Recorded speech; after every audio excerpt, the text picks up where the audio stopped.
सबसे पहले मैं आपको बताऊं कि अमेरिकन मीडिया ने एक बहुत बड़ा इंकशाफ किया है और ये व्हाइट हाउस को कवर करती हैं। एक जर्नलिस्ट है, CNN से इनका ताल्लुक है, इनका नाम है एलिना टेरियान। इन्होंने एक इंकशाफ किया और जो अमेरिकी वाइस प्रेसिडेंट है, जब हमला हुआ था ना पहलगाम वाला, उस वक्त ये वाइस प्रेसिडेंट इंडिया में मौजूद था। और ये जो वाइस प्रेसिडेंट हैं, इन्होंने रब्ता किया नरेंद्र मोदी से, और ये रब्ता हुआ जुम्मे वाले दिन, यानी 9 मई को। 9 मई को इन्होंने नरेंद्र मोदी से रब्ता किया और नरेंद्र मोदी को बहुत हसास मालूमात बताई। इन्होंने नरेंद्र मोदी को यह बताया कि बड़ी हसास मालूमात इंटेलिजेंस रिपोर्ट के मुताबिक मिली है, और ये रिपोर्ट ये बता रही है कि इस हफ्ते के इख्तिताम पर, यानी हफ्ते और एतवार वाले दिन, बहुत बड़ी तबाही हो सकती है जिसका भारत को सामना करना पड़ सकता है इस लड़ाई के नतीजे में। तो जितनी जल्दी हो इस लड़ाई को आप खत्म कर दें। नरेंद्र मोदी ने उनकी बात नहीं मानी, या नरेंद्र मोदी को लगा कि पाकिस्तान क्या कर सकता है, क्योंकि पाकिस्तान ने कुछ करना भी नहीं चाह रहा था। पाकिस्तान ने बहुत होल्ड किया हुआ था अपने आप को, लेकिन पाकिस्तान की जो सलाहियत थी, पाकिस्तान ने उसकी सारी प्लानिंग कर ली थी।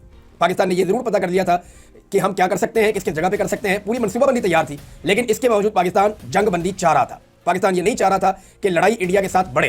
लेकिन जब इंडिया लगातार चीजें करता जा रहा था, पाकिस्तान के पास रास्ता बचा नहीं। इंडिया ने पाकिस्तान को वहां तक दीवार से लगाया कि पाकिस्तान की मिलिट्री इंस्टॉलेशंस के ऊपर ड्रोन्स और मिसाइल्स फेंकना शुरू कर दिए।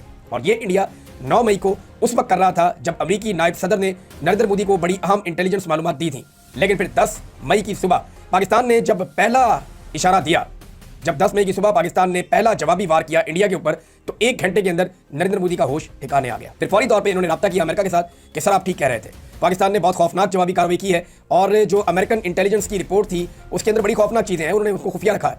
लेकिन नरेंद्र मोदी को बताया है, और जर्नलिस्ट ने यह दावा किया है कि वो चीजें इस नौयत की हैं कि भारत के लिए बहुत परेशानी पैदा हो गई थी। और जब पाकिस्तान ने एक बड़ा अटैक किया तो उसके बाद भारत को समझ आ गई कि अब पाकिस्तान के साथ लड़ने में नुकसान ही नुकसान है। तो उन्होंने अमेरिका से कहा कि जनाब आप कोशिश करें, हमारा सीज फायर करवा दें। फिर अमेरिकन मुदाखलत के बाद पाकिस्तान ने जब भारत को नुकसान पहुंचाया, उसके बाद सीज फायर हो गया। अब मैं आपके सामने कुछ चीज़ें जो हैं वो बड़ी इंपॉर्टेंट वो रखने लगा हूं कि भारत और पाकिस्तान में अब क्या चल रहा है। एक और सहाफ़ी हैं, ये स्काई न्यूज़ पे इन्होंने इंटरव्यू दिया, ये बरतानिया से इनका ताल्लुक है, माइकल क्लार्क। ये दिफाई तजियाकार है और इनकी बड़ी ग्रिप है दिफा के ऊपर। तो इन्होंने बड़ा क्लियरली एक बात की कि पाकिस्तानी हथियारों से भारत बहुत हैरान हुआ है इस मरतबा। और जो रफाल तैयारा है या राफेल तैयारा है, उसको गिराया है J-10C ने, जो पाकिस्तान ने चाइना से तैयारा लिया है। देखिए, ये जो 2 हथियार जिन्होंने बड़ा ज़बरदस्त काम किया इस जंग में, ये हथियार जनरल बाजवा और इमरान खान साहब के दौर में पाकिस्तान ने चाइना से लिए थे। क्योंकि जब इंडिया के साथ आपकी लड़ाई हुई 2019 में, तो पाकिस्तान को अल्लाह ताला ने फतह दे दी।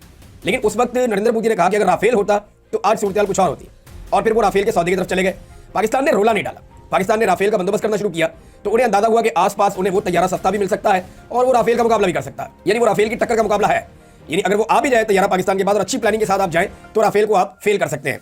लिहाजा इमरान खान साहब ने और जनरल बाजवा ने फौरी तौर पर फैसला किया और चाइना से रब्ता करके बड़ी रफ्तार में इन्होंने 10 महीने के अंदर चाइना से J-10C तैयारे, जो फाइटर जेट है वो लिए, और साथ ही HQ-9 का जो एयर डिफेंस सिस्टम है वो भी लिया। क्योंकि पाकिस्तान को आइडिया हो गया था कि आने वाले दिनों में पाकिस्तान को इन हथियारों की जरूरत पड़ेगी, और भारत को इन हथियारों ने हैरान किया है। यही बात माइकल क्लार्क ने कही है, जो दिफाई तजियाकार है बरतानिया में, और ये उन्होंने स्काई न्यूज़ पे बात करते हुए कही है। अब नाज़रीन, दोनों फौजें अब आई हैं सामने, और दोनों ने अपने नुकसान और फायदे बताए। दोनों ने बताया कि उन्होंने क्या किया और दूसरी फौज ने क्या किया। तो एक तरफ पाकिस्तान की जानिब से जो है वो DGISPR थे, उनके साथ जो है वो एयरफोर्स से, और जो बैरिया से उनके हम मनसब हैं वो भी थे। यानी तीनों मुसल्लह अफवाज के जो तर्जुमान हैं वो तीनों इस ब्रीफिंग के अंदर बैठे हैं। दूसरी जानिब से जो भारत है, उन्होंने अपने बड़े ऑफिसर्स बैठाए हैं, और उसकी ज़रूरत क्यों पेश आई अब मैं आपको ये बताता हूँ। भारत हमेशा अपनी सिविलियन क़यादत को आगे रखता है, यानी वहाँ पर नरेंद्र मोदी आगे रहते हैं, डिफेंस मिनिस्टर आगे रहता है, वज़ीर ख़ारजा आगे रहता है, डिफेंस सेक्रेटरी आगे रहता है। तो भारत अपनी फौज को कैंडे में या पीछे रखता है, हमेशा खुद वो आगे आगे होते हैं, हर कामयाबी का सहरा अपने सर पर बांधते हैं। लेकिन इस मरतबा नाकामी इतनी बड़ी हुई है कि भारत अभी तक सख्ते में है। भारत को समझ नहीं आ रहा कि उनके साथ हो क्या गया है। अब इतनी बड़ी नाकामी के बाद भारत ने जो प्रेस कॉन्फ्रेंस करवाई, वो फिर खिलाफ तवक्को या खिलाफ दस्तूर या उनकी जो रवायत है उसके खिलाफ जाते हुए उन्होंने अपने DGMO, ये DG मिलिट्री ऑपरेशंस होता है, ये बड़ा अहम ओहदा होता है, लेफ्टिनेंट जनरल। फिर DG एयर ऑपरेशंस, यानी एयरफोर्स का भी DG ऑपरेशंस, ये भी आ गया। फिर DG नेवल ऑपरेशंस, ये भी DG है जनाब इनका। ये सब हाई रैंक के ऑफिसर्स हैं, एक एयर मार्शल है, एक लेफ्टिनेंट जनरल है, और इनका नाम है जी राजीव घई, जो DGMO है मिलिट्री से जो है, एयरफोर्स से जो है वो AK भारती, और नेवल से जो है वो AK प्रामुद, और इसके साथ SS श्रद्धा। ये लोगों ने जनाब प्रेस कॉन्फ्रेंस की, और इनकी प्रेस कॉन्फ्रेंस में बज़ाहिर यानी उन्होंने कहा जी हमने ये कर दिया, हमने दहशतगर्द मारे पाकिस्तान में, हमने टेररिस्ट को किल किया। कोई टेररिस्ट कहाँ आपने मारे हैं? यहाँ पाकिस्तान में आपने खवातीन और बच्चों के ऊपर बम गिराए। यहाँ पे आपने जो मिसाइल और ड्रोन मारे हैं उसमें आम शहरी शहीद हो गए, नमाजी शहीद हो गए, जो मस्जिद के अंदर रहते थे कोई लोग वो शहीद हो गए। तो यहाँ पे मस्जिदों के ऊपर अटैक किया गया, सिविलियंस के ऊपर अटैक किया गया, और उसके नतीजे में पहले दिन की जो रिपोर्ट आई थी वो 31 अफराद जो है वो शहीद हो गए थे। तो इंडिया ने करार दे दिया, हमने बहुत सारे दहशतगर्द मार दिए, हमने अपने टारगेट हिट कर दिए। लेकिन वो लोग सवालों के जवाब नहीं दे पाए। अब जो सवालात उनसे पूछे गए हैं, भारतीय मीडिया को मना कर दिया गया है पॉलिसी के तहत कि आप इन सवालात में ना जाएं। या इनके जवाब आप मत चलाएं, क्योंकि वहां पे जो भारतीय एयर मार्शल थे A.K. भारती, जो डीजी एयरफोर्स ऑपरेशंस या डीजी एयर ऑपरेशंस, इन्होंने जो बात की है उसको एक शिकस्त के एतराफ के तौर पे लिया जा रहा है। मैं एज इट इज आपको इनका स्टेटमेंट सुनाऊं तो A.K. भारती ये कहते हैं, जब इनसे पूछा गया कि कितने राफेल गिराए गए हैं पाकिस्तान की जानिब से, जब उनसे पूछा तो उन्होंने कहा जी हम लड़ाई की हालत में हैं, नुकसान जो है वो लड़ाई का हिस्सा होते हैं। क्या हमने अपने अहदाफ हासिल किए हैं, ये भी सवाल पूछा गया। उन्होंने कहा जी हमने किए हैं, नुकसान पे मैं तबसरा नहीं करूंगा क्योंकि हम लड़ाई की हालत में हैं, इससे दुश्मन का फायदा होगा। ये जनाब जवाब है जो कोई जवाब नहीं है मेरी नज़र में। दूसरा इनसे पूछा गया आपने पाकिस्तान की तैयारी गिराए, उन्होंने गिराए, कौन से गिराए हैं जी वो मैं नहीं बता सकता। क्यों भी नहीं बता सकते? पाकिस्तान तो पहले दिन से बता रहा है कि ये वाले राफेल गिराए, ये वाला SU-30 गिराया और ये वाला MiG-29 गिराया। पाकिस्तान तो पहले दिन से कह रहा है, बल्कि आज तो एक और दावा पाकिस्तान की जानिब से सामने आया, वो मैं आपके सामने बाद में रखता हूँ।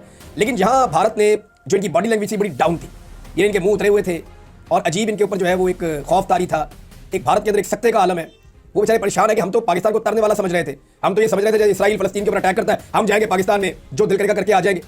लेकिन उन्हें आइडिया नहीं था कि पाकिस्तान की पूरी कौम जब लड़ाई शुरू होगी और फौज लड़ना शुरू होगी तो अपनी फौज के साथ खड़ी हो जाएगी, चाहे जितनी मर्जी नाराजगियां हो, चाहे जो मर्जी मसला हो। तो हुआ भी यही, कौम फौज के साथ खड़ी हो गई और बल्कि भारत ने पाकिस्तान की फौज का फायदा कर दिया कि फौज ने जो भी गलत काम किए थे या मिलिट्री एस्टेब्लिशमेंट ने जो भी गलतियां और कुताहियां की थी, उनके बावजूद पाकिस्तानी कौम ने उनको मौका दिया और उनके साथ आकर खड़े हो गए और उनको सपोर्ट किया इंडिया के मुकाबले में। तो ये तो बड़ा फायदा कर दिया। नरेंद्र मोदी का बहुत बड़ा नुकसान हो गया है और इसमें जो फायदा हुआ है वो कांग्रेस पार्टी का हुआ है भारत में। वो कैसे? देखिए ना, कांग्रेस पार्टी बड़ी कोशिश करने के बावजूद नरेंद्र मोदी की जो नफरत की लगाई हुई आग है उसके मुकाबले में अपना बयानिया नहीं बना पा रही थी। बार बार इलेक्शन होते हैं, मोदी इस मरतबा इलेक्शन उतने अच्छे तरीके से नहीं जीता। मोदी का कहना था कि हम सारी सीटें ले जाएंगे, हम बहुत बड़ी कामयाबी हासिल करेंगे, लेकिन वो कामयाबी हासिल कर नहीं पाए, बल्कि इन्हें लोगों को साथ मिलाना पड़ा बहुत सारी जगहों पे। तो अब नरेंद्र मोदी की पोजीशन कमजोर थी, तो इन्हें लगा कि इलेक्शन में जाना है तो जरा थोड़ा मार्का करते हैं, कोई नफरत फैलाते हैं, कोई हीरोगिरी दिखाते हैं। तो वो हीरोगिरी जो है वो बढ़ गई नरेंद्र मोदी की। अब पूरे इंडिया में इनको गालियां पड़ रही हैं। वो मीडिया जो नरेंद्र मोदी का गोदी मीडिया था, जो गोद में बैठता था, वो मीडिया भी इनको आंखें दिखा रहा है, जनाब आपकी वजह से लोग हमें गालियां दे रहे हैं, हमने तो जनाब जंग जीत ली थी वहां पे टेलीविजन के ऊपर, अपने ऑपरेशन रूम्स हमने बना के हमने तो जंग जीत ली थी, आपने मुंह काला करवा दिया है। अब ये जो बॉडी लैंग्वेज होती है बड़ी इंपॉर्टेंट होती है। एक तरफ जो पाकिस्तान के तीनों मुसल्लह अफवाज के तर्जुमान बैठे थे, उनकी बड़ी पॉजिटिव, बड़ी कॉन्फिडेंट, बड़ी स्माइलिंग किस्म की उनकी बॉडी लैंग्वेज थी, जैसे कोई जीत कर आया। दूसरी जानिब जो इंडिया है, क्योंकि उनके बड़े अरमान टूट गए, ठंडे हो गए, तो वो जीत कर भी नहीं आए। उन्हें आइडिया है इस बात का और उन्होंने क्या अचीव किया, 6 तैयारी अपने उन्हें गंवा ली हैं। अब जो नया दावा है उसके मुताबिक पाकिस्तान के जो एयरफोर्स के तर्जुमान हैं उन्होंने ये कहा कि भारत के 6 तैयारे गिराए गए हैं। DGISPR ने कहा कि 26 मकामात को निशाना बनाया गया है, बल्कि वो 26 मकामात के उन्होंने नाम भी बताए। पूरा पाकिस्तान के नक्शे के साथ साथ भारत में चलते जाए, ऊपर से नीचे तक पूरी धुलाई की है।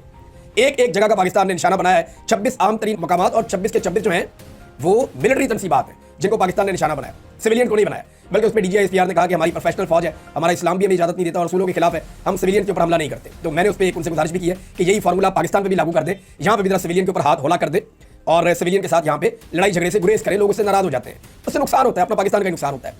तो नाज़रीन वापस जाते हैं खबर की तरफ। 2 जगह पर पाकिस्तान ने भारत के S-400 को तबाह किया है। ये बड़ा जबरदस्त उनका हथियार है और ये उन्होंने रशिया से खरीदा है। यानी इन्होंने फ्रांसीसी हथियार भी दलील करवा दिए, इन्होंने रशियन हथियार भी दलील करवा दिए, इन्होंने जनाब दुनिया में जहां से जो हथियार दिए वो सारे दलील करवा दिए। अब ये कहते हैं हमने अमेरिका से भी हथियार देने। अमेरिका 10 दफा सोच ले कि उन्होंने इनको हथियार देने या नहीं देने, क्योंकि ये हथियारों की जिल्लत करवा देते हैं।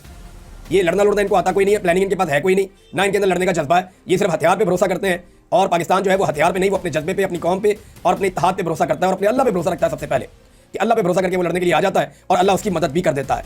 तो नाज़रीन अभी मोदी पर ना हम भरोसा नहीं कर सकते। उसका एक रीज़न है, एक तो इंडिया ने अपनी शिकस्त तस्लीम कर ली है, वो दिखाई दे रही है, वो जो उन्होंने बोला उससे पता चल जाता है कि वो हार गए हैं और उन्होंने हार मान ली है। लेकिन दूसरी तरफ जब आप ये सोचते हैं कि अब मोदी क्या करेगा, तो उसका जितना बड़ा पॉलिटिकल डैमेज हो गया उसको अब फेस सेविंग चाहिए। फेस सेविंग के लिए वो क्या करेगा?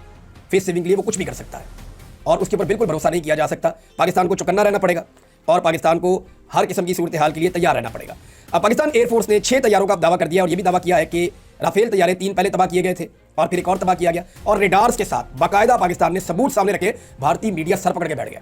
भारतीय सोशल मीडिया और उनका मीडिया ये कह रहा है कि जनाब पाकिस्तानी फौज आपको जगह बता रही है, आपको रेडार्स के साथ बता रही है, आपको तैयारों के नाम बता रही है, आपको टाइम बता रही है, आपको एक एक जगह एक एक चीज याद दिला रही है कि आपका कौन सा तैयारा उन्होंने कहां फेंका है। आप भी बताएं ना। वो ये बताते हैं उन्होंने पाकिस्तान का नुकसान क्या किया, 0 नुकसान है, पाकिस्तान का एक भी तैयारा तबाह नहीं हुआ। ना वो ये बताते हैं कि उनके कौन से तैयारे गिरे हैं। अपने तैयारों के बारे में भी बात करने को तैयार नहीं है। तो एक हारी हुई फौज के साथ देखिए, ये जंग है, जंग में नुकसान किसी का भी हो सकता है। तो एक हारी हुई फौज के साथ आप हमदर्दी कर सकते हैं। और भारतीय जो सियासतदान है बड़े सियाणे हैं, उन्होंने कहा तुमने जंग हारी है ना, हमने तुम्हें इख्तियार दिया था पूरा, क्योंकि नरेंद्र मोदी ने एक मीटिंग करके अपनी फौज को यह कहा था कि मैं तुम्हें मुकम्मल इख्तियार दे रहा हूं, जगह का और वक्त का तायुन तुम खुद कर लो और पाकिस्तान से बदला ले लो। यह खबर शाया हुई थी ना भारतीय मीडिया पे, आलमी मीडिया पे, कि नरेंद्र मोदी ने बुलाया अपने सर्विसेज चीफ को और उन्हें कहा कि आप डिसाइड करें, वक्त का तायुन करें, जगह का तायुन करें और आप अटैक करें किस पे? पाकिस्तान पे। और रा का बड़ा इंटेलिजेंस का एक निजाम था कि जनाब हमें पता है कहां पे दहशतगर्द है, हमने क्या करना है, पाकिस्तान बहुत कमजोर हो गया, ये कर देंगे वो कर देंगे। रा फेल हो गया, यानी उनकी इंटेलिजेंस एजेंसी रा भी फेल हो गई और राफेल भी फेल हो गया। तो रा फेल हो गया, ये है जनाब छोटी सी बात जिसके अंदर सारी कहानी है। और अब जो है वो नरेंद्र मोदी फेस सेविंग करना चाहेगा, ये बात हम सब जानते हैं, हम सबको पता है। और भारत ने शिकस्त तस्लीम कर ली है, वो अपने मुंह से ये नहीं कह रहा, लेकिन जो उनके सवालों के जवाब थे जिन्हें भारतीय मीडिया अब नहीं दिखाएगा, उन्हें छुपाएगा, वो ये बता रहे हैं कि भारत ने एक्चुअली शिकस्त तस्लीम कर ली है। नाज़रीन, आज एक और चीज़ भी हुई। कल जब DGISPR ने लेट उसको प्रेस कॉन्फ्रेंस की, तो उन्होंने कहा कि सोशल मीडिया जो है पाकिस्तान तहरीक इंसाफ का, उसकी उन्होंने तारीफ की है।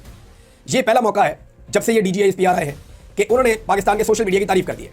देखिए, यही सोशल मीडिया था जिसे कहा जाता था कि ये they are not well awared, यानी इनके पास इंफॉर्मेशन नहीं है, शऊर नहीं है इनको। ये भी कहा गया इनके बारे में, इसी इदारे की जानिब से कहा गया। इसी सोशल मीडिया को डिजिटल दहशतगर्द भी कहा गया, इसी इदारे की जानिब से कहा गया। और इसी एस्टेब्लिशमेंट के कहने के ऊपर पाकिस्तान में बेशुमार टाउटों ने सोशल मीडिया को मुल्क का गद्दार, बागी और पता नहीं क्या कुछ कहना शुरू कर दिया। उनको मुल्क दुश्मन करार दे दिया गया सोशल मीडिया के लोगों को। अब क्योंकि इनका ज्यादातर ताल्लुक इमरान खान के साथ है, इनका शऊर है, इन्हें पता है कि कब क्या करना है। इन्हें पता है कि आज पाकिस्तान को जरूरत है इंडिया के खिलाफ, हमने पाकिस्तान के खिलाफ खड़े होना है। इन्हें पता है कि पाकिस्तान में जो बेहतरीन पॉलिटिकल लीडर इस वक्त कौन है, हमने उसके साथ खड़े होना है। इन्हें पता है कि अदालत में ज्यादती हो रही है, हमने जुल्म के खिलाफ खड़े होना है। इन्हें पता है कि जबरी गुमशुदगी एक गलत चीज है, हमने उसके खिलाफ खड़े होना है। सोशल मीडिया हर वक्त हर जगह सही पोजीशन लेता है। इन्होंने पाकिस्तान तहरीक इंसाफ के अपने लोगों की ऐसी तैसी फेर के रख दी जहां पे उन्होंने गलत फैसले किए। इसी सोशल मीडिया ने इमरान खान साहब के फैसलों की भी मुखालफत की है। तो ये बात पाकिस्तान की मिलिट्री एस्टेब्लिशमेंट को लगता है समझ आई है। और DGISPR ने कहा कि हम खास तौर पे पाकिस्तान की यूथ के शुक्रगुजार हैं जो सोशल मीडिया पर फ्रंट लाइन सोल्जर और साइबर जंगजू बनकर पाकिस्तान के लिए लड़े। DGISPR भारतीय प्रोपेगेंडा का मुकाबला करने पर पाकिस्तान के नौजवानों के शुक्रगुजार हो गए। अब देखें, इसको आप समझें कि ये वही नौजवान हैं जो इतने बाशऊर हैं कि जब फौज सियासत में मुदाखलत करती है तो ये उसके ऊपर तनकीद करते हैं। यानी जो फौजी बॉर्डर के ऊपर खड़ा हुआ है वो कल भी हीरो था, वो आज भी हीरो है। लेकिन जो फौजी जबरी गुमशुदगियां करेंगे या जो सियासत में हिस्सा लेंगे या अपने जो हलफ है उनका उससे वफादारी नहीं करेंगे, उससे बेवफाई करेंगे, या डी चौक के अंदर कोई स्नाइपर से गोली चलाएगा, या कोई निहत्ते शहरियों को निशाना बनाएगा, या लोगों की चादर और चारदीवारी का तकद्दुस पामाल किया जाएगा, या सहाफियों को, शायरों को और सियासतदानों को उठाकर अगवा किया जाएगा और उनसे प्रेस कॉन्फ्रेंसेस करवाई जाएंगी। जब ये चीजें करवाई जाएंगी तो फिर वो हीरो नहीं हो सकते, वो रोल नेगेटिव है। जब वो रोल करेंगे तो लोग तनकीद करेंगे, जब वो रोल करेंगे तो लोग सामने आकर खड़े हो जाएंगे, फिर आपको बर्दाश्त करना पड़ेगा। लेकिन जैसे ही आप बॉर्डर पे जाएंगे और पाकिस्तान के लिए लड़ेंगे, लोग आपके साथ खड़े हो जाएंगे। लोगों को इतना शऊर है इस मुल्क के अंदर, और कुछ टाउट तो ऐसे बोल रहे हैं जैसे उनसे उनके कोई वालिद छिन गए हैं। भाई ये फौज पूरे पाकिस्तान की फौज है। ये लोगों ने अगर आज फौज को सपोर्ट किया तो इंडिया के खिलाफ सपोर्ट किया है। फख्र की बात यह है कि इन्होंने फौज को कभी भी सपोर्ट नहीं किया गलत काम करने के लिए, सियासत में मुदाखलत करने के लिए, कारोबार करने के लिए। वो काम जो इनके आईनी हलफ के खिलाफ है, जब वो काम करते हैं तो लोगों ने कभी सपोर्ट नहीं किया। कितनी अच्छी बात है, जब से लोगों को शऊर आया है। मैं उसके बाद की बात बता रहा हूं। लेकिन जो टाउट्स हैं उनके लिए ये बड़ी परेशानी की बात है कि हमने इतनी लड़ाई लड़ ली एस्टेब्लिशमेंट के कहने के ऊपर, और अब एस्टेब्लिशमेंट जो है वो तारीफें कर रही है उन्हीं नौजवानों की जिनके खिलाफ हम दिन रात लड़ रहे थे। मेरे ख्याल में थोड़ा सा इंतजार कर लेते ना तो सनम जावेद को गिरफ्तार ना करते, तो जब ये लड़ाई शुरू हुई थी और पाकिस्तान ने जवाब दिया था तो वो भी पाकिस्तान के साथ खड़ी होती, वो पाकिस्तान की फौज का साथ दे रही होती। वो तो यही कह रही थी ना कि बॉर्डर पे जाएं, उनसे लड़ें, हमें ना मारें। देखिए ये लोग नाराज क्यों हैं? एस्टेब्लिशमेंट ने इन्हें बहुत मारा है, पिछले 3 साल से मार खा रहे हैं। इंडिया को तो मार पड़ी है 10-15 मिनट, यानी थोड़ी सी एक आधे दिन मार खा के इंडिया की तबीयत साफ हो गई। अब पाकिस्तान तहरीक इंसाफ की हिम्मत देखें कि वो कब से मार खा रहे हैं, 3 साल हो गए मार खा रहे हैं। कितने बेशुमार हजारों बंदे, आज तक किसी पॉलिटिकल पार्टी के इतने बंदे गिरफ्तार नहीं हुए जितने पाकिस्तान तहरीक इंसाफ के 3 साल में गिरफ्तार हो गए। तो मैं यही फेर दिए, मिलिट्री कोर्ट उठा के लेगी, वहां पे फैसले कर दिए और अदालत ने उनको जायज भी करार दे दिया। आप अंदाजा करें ये सब कुछ इस मुल्क में हो रहा है, इस मुल्क के अंदर हो रहा है ये सारा कुछ, तो लोग नाराज क्यों नहीं होंगे? लेकिन अब मुझे ऐसा लगता है कि सेंस प्रिवेल करनी चाहिए, होश के नाखून लेने चाहिए। मुझे एक साहब ने फोन किया और उन्होंने एक बहुत बड़ा दावा किया। उन्होंने कहा जी कि ये एक कुछ मीटिंग्स हुई हैं और उनके अंदर इस बात पे गौर किया गया है कि जो गद्दारी वाला बयानिया है वो तो बढ़ गया। ये जो अभी हुआ है पाकिस्तान में, इसके बाद गद्दारी वाला बयानिया तो बढ़ गया, उसके अंदर तो आप जान नहीं रही। क्योंकि ये बयानिया बनाया गया था कि पीटीआई है ही मुल्क की गद्दार, ये मुल्क के खिलाफ है, ये मुल्क के साथ खड़े नहीं हो सकते, वो बयानिया तो गया बढ़। लिहाजा अब आने वाले दिनों में इमरान साहब आप तवक्को करें कि पाकिस्तान तहरीक इंसाफ के कुछ अहम तरीन लोग, जिनमें यास्मीन राशिद साहिबा का नाम आपने याद रखना है, ये आज़ाद हो सकते हैं। उन्होंने क्लेम किया, अभी उनका क्लेम है, वो थोड़ी समझ भी आती है बात की कि अब आप ज्यादा चूरन ये बेच नहीं सकते कि ये लोग गद्दार हैं। इन लोगों ने इदारों के अंदर और इदारों के बाहर और पूरे मुल्क के अंदर साबित कर दिया है कि ये वतन के गद्दार नहीं है, ये वतन के वफादार है। ये मुश्किल वक्त में अपने पाकिस्तान के साथ खड़े हुए हैं और पाकिस्तान तहरीक इंसाफ ने ऐसा लगता है सेलिब्रेशन किए और किसी ने की नहीं। ऐसा लगता है पाकिस्तान की कामयाबी की खुशी जो है वो सिर्फ पाकिस्तान तहरीक इंसाफ को हुई है। मिसाल के तौर पर जो प्रोग्राम हुए हैं, वो जो क्लेम किया गया पाकिस्तान तहरीक इंसाफ की जानिब से, वो लगभग 500 से ज़्यादा छोटी बड़ी रैलियां निकाली हैं तहरीक इंसाफ ने, या छोटे छोटे प्रोग्राम किए हैं जहां पाकिस्तान के और पाकिस्तान तहरीक इंसाफ के झंडे उठाए गए। और इन्होंने पाकिस्तान जिंदाबाद रैलीज इनका नाम रखा था और पाकिस्तान बचाना है, वज़ीर-ए-आज़म इमरान खान को लाना है। कम से कम 70-80 रैलीज की विजुअल तो मुझे भेजे मेरी टीम ने कि फलां शहर से, फलां शहर से, फलां शहर से। जो रावलपिंडी डिवीजन है उसके अंदर ही 2 दर्जन रैलियां हैं जो रिपोर्ट हुई हैं। छोटे छोटे इलाकों में, छोटी छोटी गलियों में लोग इकट्ठे हुए, उन्होंने सेलिब्रेट किया कि पाकिस्तान जीत गया है। तो पाकिस्तान की जीत की खुशी भी पाकिस्तान तहरीक इंसाफ मना रही है। जो हुकूमत में है वो चुप करके बैठे हुए हैं। ये उनको वो ऐसा लगता है कि मोदी के साथ साथ नवाज शरीफ भी सख्ते में आ गया कि ये क्या हो गया, क्योंकि नवाज शरीफ के यार का नुकसान हो गया ना बहुत बड़ा। नरेंद्र मोदी मियाँ साहब के यार है और ये उनकी बेटी कहती है कि बड़ी ज़बरदस्त दोस्ती है इनकी, वो सोशल मीडिया पे लगाती भी है मरीम नवाज। तो अब नवाज शरीफ साहब के जो यार हैं उनका बहुत बड़ा नुकसान हो गया और ऐसा लगता है कि उनकी पूरी पार्टी इसलिए सख्ते में है। ना इन्होंने सोशल मीडिया पे पाकिस्तान का बयानिया लड़ा, ना इन टाउटों ने पाकिस्तान का बयानिया लड़ा, ना पीपल्स पार्टी ने, ना पीएमएलएन ने खुलकर ये लड़ाई लड़ी। हाँ, एक जमात के बारे में कहूंगा, एक तो जमात इस्लामी है, उनकी सोशल मीडिया पे अपीयरेंस इतनी ज़्यादा नहीं है, लेकिन उन्होंने वो हमेशा यही करते हैं और उन्होंने पाकिस्तान के साथ खड़े हुए। तहरीक लब्बैक के लोगों ने, उनकी एक अच्छी प्रेजेंस थी सोशल मीडिया पे, जहां उन्होंने भारत को चैलेंज किया और उनके प्रोपेगेंडा का जवाब दिया। लेकिन पाकिस्तान तहरीक इंसाफ ने, क्योंकि सबसे तगड़ा सोशल मीडिया उनका है, तो उन्होंने तो कमाल कर दिया। लेकिन अब ये जो है अजीब बात मुझे लग रही है कि सिर्फ पाकिस्तान तहरीक इंसाफ की मुझे मनाजिर और चीज़ें नजर आए कि उन्होंने सेलिब्रेशन किए हैं और उन्होंने पाकिस्तान जिंदाबाद रैलियां निकाली, तक पुलिस ने उनको रोका भी। कई जगह पे पुलिस ने उन पे छापे मारे, उनके बंदे गिरफ्तार कर लिए, वो पाकिस्तान का झंडा लेकर निकल रहे हैं, उनको पकड़ रहे हैं। वो मुबीन चट की वीडियो लगाई हुई है उन्होंने उमर अयूब साहब ने, जो इनका एमएनए है पाकिस्तान तहरीक इंसाफ का, गुजरावाला से, कोम दस्तगीर को शिकस्त दी हुई है। तो नाज़रीन, ये है इस वक्त पाकिस्तान की सूरत हाल कि पाकिस्तान जीतता है तो सेलिब्रेट कौन करता है? इमरान खान और उनके लोग, और खामोश कौन रहता है? नवाज शरीफ और उनके लोग। पाकिस्तान जब लड़ता है तो सोशल मीडिया के महाज पे पाकिस्तान के खिलाफ होने वाले हर प्रोपेगेंडा का जवाब कौन देता है? सोशल मीडिया के वॉरियर्स। ये वही लोग हैं जिन्हें डिजिटल दहशतगर्द भी कहा जाता है और इनकी वजह से फायरवॉल लगाई जाती है, पाबंदियां लगाई जाती हैं पाकिस्तान में। मेरे ख्याल में अब होश के नाखून लेने चाहिए और ये जो पाकिस्तान में गंदगी फैलाई गई है इसको समेटना चाहिए, इदारों को अपने रोल में वापस जाना चाहिए।